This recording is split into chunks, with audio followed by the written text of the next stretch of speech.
السلام علیکم ورحمۃ اللہ وبرکاتہ۔ ناظرین، سب سے پہلے آپ کا اپنا چینل واقد نقیب آفیشیل میں آپ کا ویلکم، خیر مقدم اور سواگت ہے۔ آئیے ویڈیو کو شروع کرنے سے پہلے اگر آپ ابھی تک ہمارے چینل کو سبسکرائب نہیں کیے ہیں تو برائے کرم نیچے والے لال بٹن کو دبا کر سبسکرائب کرنے کے ساتھ ساتھ گھنٹی کو بھی بجا دیں تاکہ آنے والی ہر نئی ویڈیو سب سے پہلے آپ کے پاس پہنچے۔ جی ہاں، یاد رہے لائک اور شیئر کرنا بھی نہ بھولیں۔ تو آئیے ویڈیو کو شروع کرتے ہیں۔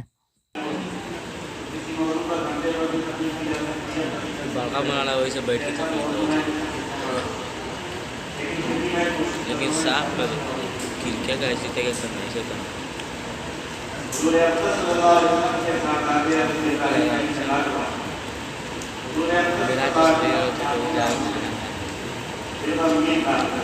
آپ نے مخاطب کیا، فرمایا ابراہیم آنکھوں میں آنسو ہے، دل غمگین ہے، لیکن میں وہی بات کہتا ہوں اس کا ویڈیو بنانا بھی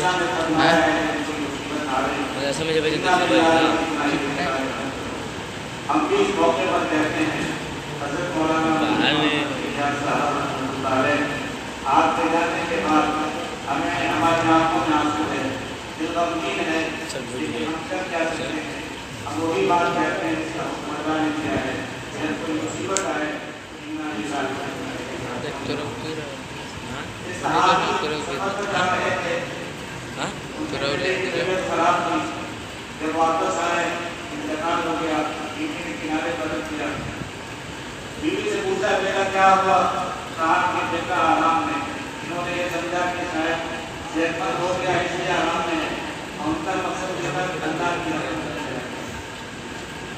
رات میں رہے، صبح ہوئی تو بیوی نے پوچھا کہ آپ کے پاس کوئی امانت رکھے اور اپنی امانت لے لے، آپ کو کوئی تکلیف کوئی تکلیف نہیں، کوئی تکلیف نہیں ہوگی، امانت لے لی تو کہا کہ اللہ کی امانت بیٹے کی شکل میں آپ کے پاس ہمارے پاس تھی، اللہ نے اپنی امانت لے لی، اس لیے ہمیں کسی تکلیف کی بات نہیں ہے۔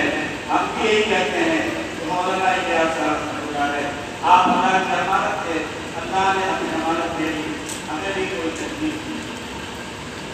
تیسری بات یہ ہے میرے بھائی کا مولانا کا انتقال ہو گیا، اس بیماری میں ہوا جیسے مجھے معلوم ہوا، میں سمجھتا ہوں وہ شہادت کی موت۔